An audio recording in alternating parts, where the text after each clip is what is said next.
Hey guys, this is Do It Yourself Gamer with Retro Gaming Rewind, and I'm going to give you a quick rundown on this build.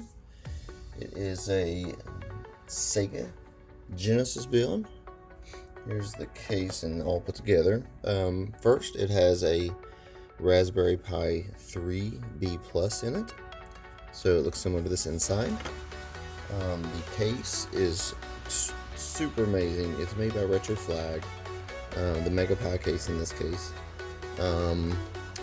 It has working on and off switch, reset button works, and instead of volume control, they made this an eject button. So what it does, ejects the top, so you can throw extra SD cards in there, and you'll be able to grab them out and then easily get to the SD card section here, where you can take that one out, put another one in, save it in there. If you got multiple systems or versions of the images you like to test out. This has two easy to access USBs on the front, but if you need more, if you want to play some 4-player games, pop off this little hatch. There's two extra USBs inside there, and the network Ethernet is in there, which you probably won't use since this does have Wi-Fi built into it also. There's also the Retro Flag 6-button replicated, basically, from the Sega Genesis 6-button controller. You start and select in the middle.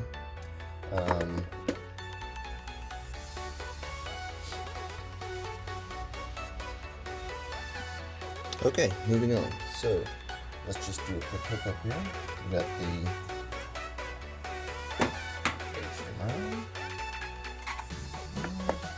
We got the player one controller, just for demonstration purposes. Obviously, most people want more than one. They're all turned on here. Let's see, on button. It does come with HDMI, but I have one already connected to the monitor.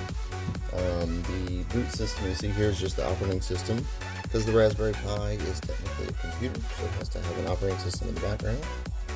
The GUI interface will be retropie, which I will give you a link down in the description. The intro here is an MP4. Basically, while the system is loading in the background, you can pull it to show you an MP4. In this case, it's regarding Sega Genesis, Sega Master System, and Sega-inspired MP4 to show you some fun games you'll get to play once you get into the system. This here is just a 3D printed Sega Genesis cartridge. It's super cool. It has a high quality image on it. It's a solid 3D printed. It actually kind of fits right there. Just it's not meant to go in there, but it's just for nostalgia reasons. Here we're now into the system. It actually has themes that you can change out. This particular theme is by I'm trying to remember his name. Daimo, Daimo. I'll put a link down below that shows you his Daimo Studios. He created this environment where you can go through the systems and select all the different games on. There's some arcade games.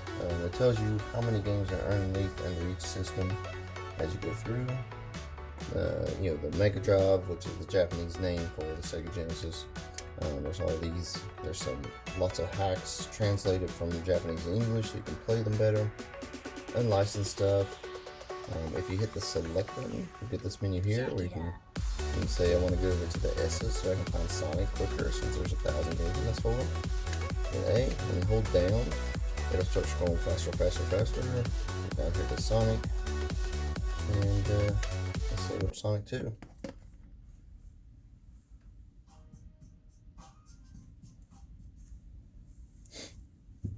This particular image has the bezels, so it squeezes into the 4:3 resolution, which is people hate it when it's all stretched out. This gives you the real aspect ratio of what it looks and feels like to play the Sonic or any Genesis games for that matter.